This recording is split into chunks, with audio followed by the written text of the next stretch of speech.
సుమన్ టీవీలో మీ business promotions కోసం ఈ కింది నెంబర్ను సంప్రదించగలరు.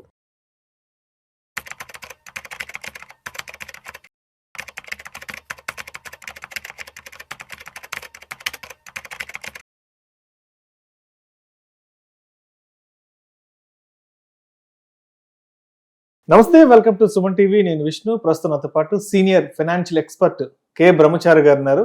సార్తో మాట్లాడదాం. సార్ బ్రహ్మచారి గారు నమస్తే సార్. నమస్తే సార్. సార్ బ్రహ్మచారి గారు నమస్తే సార్.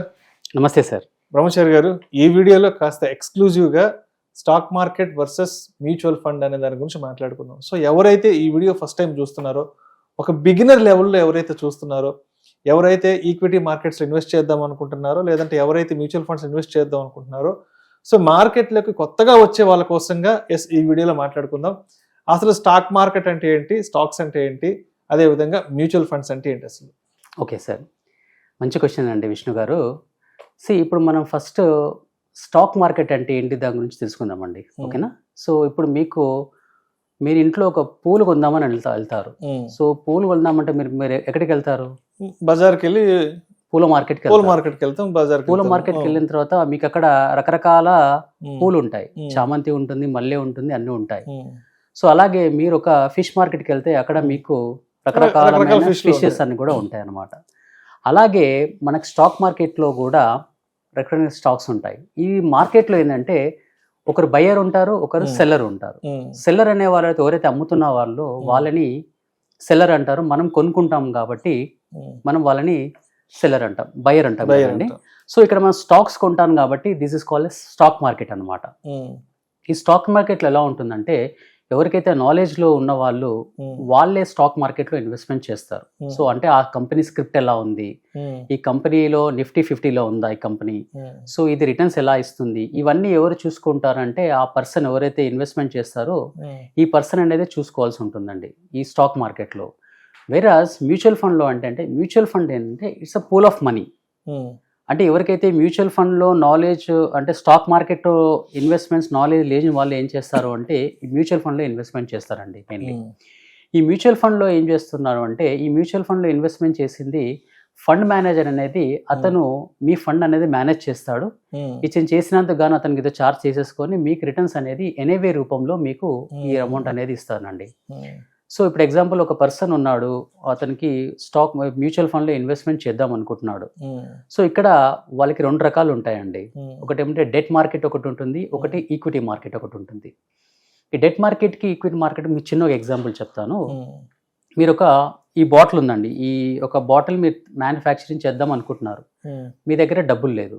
సో డబ్బు లేకుండా మీరు ఏం చేస్తారంటే మీ ఫ్రెండ్ దగ్గరికి వెళ్ళారు.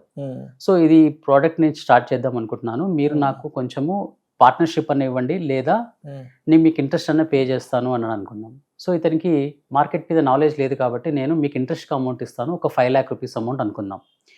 ఇంకొక పర్సన్ దగ్గరికి వెళ్ళాను. సో అతను ఇంకొక 5 lakh rupees దాకా నేను అడిగినప్పుడు అతను మార్కెట్లో బాగా డిమాండ్ ఉంది కాబట్టి నేను మీకు షేరింగ్లో వస్తానని చెప్పేసి ఇచ్చారు. సో నా దగ్గర 10 లక్షల రూపాయల అమౌంట్ అయింది. ఒక దగ్గర నుంచి 5 లక్షల రూపాయలు, ఇంకొక పర్సన్ దగ్గర నుంచి 5 లక్షల రూపాయల అమౌంట్ తీసుకున్నాను. ఈ అమౌంట్ పెట్టేసి నేను బిజినెస్ స్టార్ట్ చేశాను. బిజినెస్ స్టార్ట్ చేసిన తర్వాత నాకు ఇక్కడ 10% ప్రాఫిట్ వచ్చిందండి. ఈ 10% ప్రాఫిట్ ఏదైతే వచ్చిందో నేను ఎవరైతే రిస్క్ తీసుకోలేదో అతనికి 2% లాగా చొప్పున ఇవ్వాలి కాబట్టి ఈ 5 lakh rupees మీద ఓన్లీ నేను 10,000 rupees అమౌంట్ అనేది అతనికి ఇంట్రెస్ట్ అమౌంట్ నేను పే చేశాను.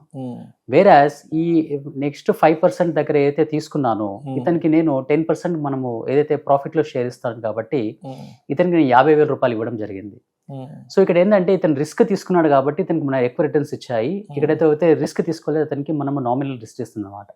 సో రిస్క్ తీసుకున్న పర్సన్ అనేది ఈక్విటీ మార్కెట్ అండి. ఎవరైతే రిస్క్ తీసుకోలేదో వీళ్ళు డెట్ మార్కెట్ అండి. ఇది ఒకటే సింపుల్ అండి. ఇన్ కేస్ ఆఫ్ నెక్స్ట్ టైంలో మార్కెట్ డౌన్ ఉన్నా కానీ ఇతనికైతే మనము డెట్ మార్కెట్ పర్సన్కి అయితే మనం ఇంట్రెస్ట్ అనేది పే చేయాలి. బట్ వేరాజ్ ఈ ఈక్విటీలో షేర్ మార్కెట్ ఉన్న అతనికి ఏమి ఇన్వాల్సిన అవసరం కూడా లేదనమాట. సింపుల్ డిఫరెంట్ అండి equity market and debt market అంటే. రైట్. అండ్ అదేవిధంగా మ్యూచువల్ ఫండ్స్లో ఎస్ఐపి అంటారు. ఏంటి అసలు ఈ ఎస్ఐపి? ఈ ఎస్ఐపి అనేది ఎలా కట్టాలి, ఎవరు కట్టాలి, ఎంత కట్టాలి అనేది ఒక కామన్. Okay, good sir. ఈ ఎస్ఐపి అనేది ప్రతి ఒక్క పర్సన్ మినిమం 500 రూపాయల చొప్పున నుంచి కూడా వాళ్ళు స్టార్ట్ చేయొచ్చు అండి. ఇదేమవుతుందంటే ఈ అమౌంట్ అనేది రెగ్యులర్గా అతను కన్సర్వేటివ్గా ఇన్వెస్ట్మెంట్ చేసుకుంటూ పోతే అతనికి ఓవర్ ఎ పీరియడ్ తర్వాత అతను ఎంతైతే ఇన్వెస్ట్మెంట్ చేశాడో అతనికి 3 కానీ 4 కానీ రిటర్న్స్ అనేది వస్తుందండి. అంటే మార్కెట్లో మనం ఇన్వెస్ట్మెంట్ చేసిన అమౌంట్ ఈక్విటీ మార్కెట్లో మీరు ఇన్వెస్ట్మెంట్ చేద్దాం అనుకుంటే more than 5 years and above investment ఉంటేనే మీరు ఈక్విటీ మార్కెట్లోకి అప్పుడే మీకు అనేది రిటర్న్స్ అనేది కనిపిస్తుందండి. ఫర్ ఎగ్జాంపుల్ మీరు తిరుపతికి వెళ్దాం అనుకుంటున్నారు. సో తిరుపతికి వెళ్దామని మీరు ట్రైన్ ఎక్కారు.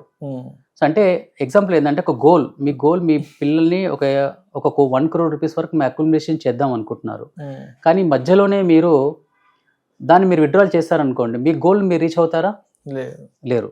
సో ఇది ప్రకారం ఏంటంటే మీరు ఏదైతే గోల్ అనుకుంటున్నారో మీరు ఇన్వెస్ట్మెంట్ చేసిన అమౌంట్ని ఆ గోల్ వరకు ఉంటే మీకు కంప్రెస్డ్లీగా మీకు 12% నుంచి 20%, 25% రిటర్న్స్ కూడా వచ్చే అవకాశాలు అనేది మనకి ఈక్విటీ మార్కెట్లో క్షుణ్ణంగా తెలుస్తుందండి. సో మీరు డెట్ మార్కెట్లో అయితే మీకు హీనపక్షంగా మీకు 5 to 6%, 7% వరకు ఇంట్రెస్ట్ రేట్, అంటే ఎవరైతే ఏజ్డ్ పర్సన్స్ ఉంటారో వాళ్ళు మార్కెట్ మీద అంతగా అవగాహన లేని వాళ్ళు డెట్ మార్కెట్లో ఇన్వెస్ట్మెంట్ చేస్తారు. ఎవరైతే యంగ్ ఏజ్ పర్సన్స్ ఒక 20 years, 30 years పర్సన్స్ ఉంటారో వీళ్ళు ఈక్విటీ మార్కెట్లోనే ఇన్వెస్ట్మెంట్ చేస్తారండి. ఈక్విటీ మార్కెట్లో కూడా మనకి large cap, mid cap and small cap companies ఉంటాయండి. స్మాల్ క్యాప్ కంపెనీస్ అనేది అప్కమింగ్, అంటే అది గ్రో అయిన కంపెనీస్. ఇందులో రిస్క్ అలాగే ఉంటుంది, దాంతోపాటు మనకి దాంతోపాటు రిటర్న్స్ కూడా అలా ఉంది.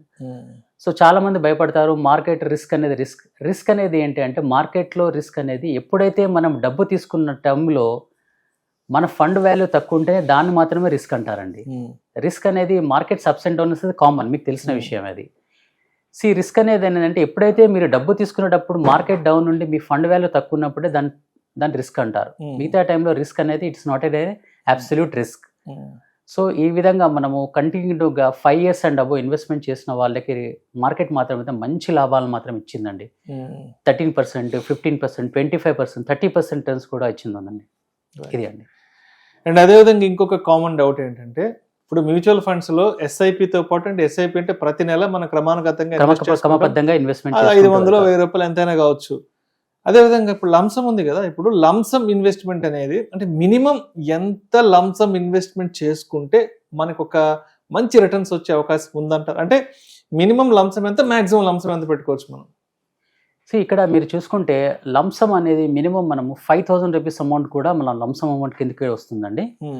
సో ఇక్కడ మీరు లంసమ్ అమౌంట్ ఒకటేసారి ఇన్వెస్ట్మెంట్ చేసిన అంటే ఆ రోజున్న ఎన్ఏవి రేట్ ప్రకారం మీకు యూనిట్స్ అనేది ఇస్తారండి.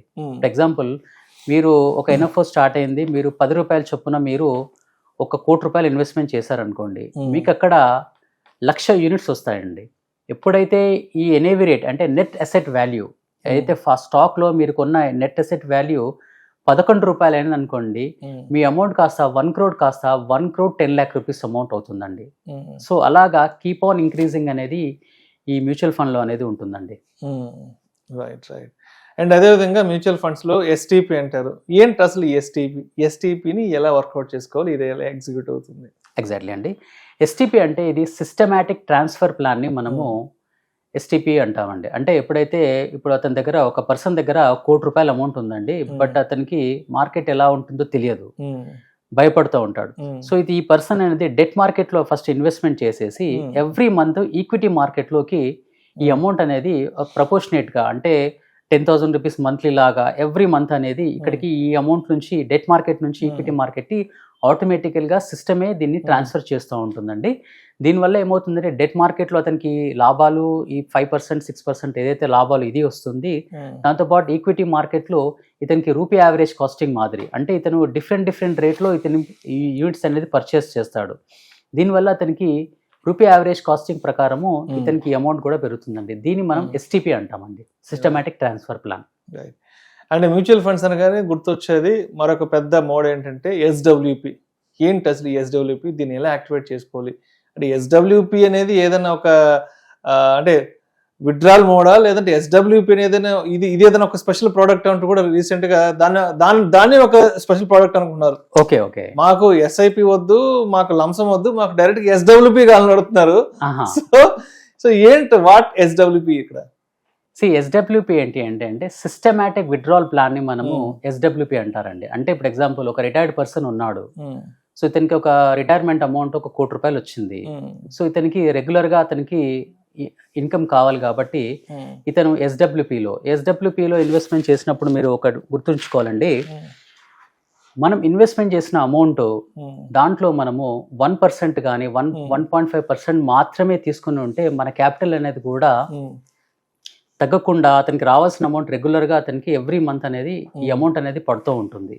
సో ఇక్కడ మనకి ఒకవేళ మీరు ఎస్డబ్ల్యూపీలో 10% అండ్ అబోవ్ తీసుకున్నారనుకోండి, అప్పుడు క్యాపిటల్ కూడా కొంచెం లాస్ అయ్యే ఛాన్సెస్ కూడా ఉంటుంది. కాబట్టి మనం తక్కువ అమౌంట్ తీసుకుంటే ఏమవుతుంది అంటే మనకు రెగ్యులర్గా ఫర్ ఎగ్జాంపుల్ ఫస్ట్కి ఎవ్రీ మంత్ అతనికి ఒక ₹1,00,00,000 ఇన్వెస్ట్మెంట్ చేసేసి ఎవ్రీ మంత్ ఒక ₹50,000 అమౌంట్ అనుకుందాం. ఎవ్రీ మంత్ నెక్స్ట్ మంత్ నుంచి అతనికి ₹50,000 అనేది రెగ్యులర్గా అతనికి ఈ అకౌంట్లో అనేది పడుతూనే ఉంటుందండి.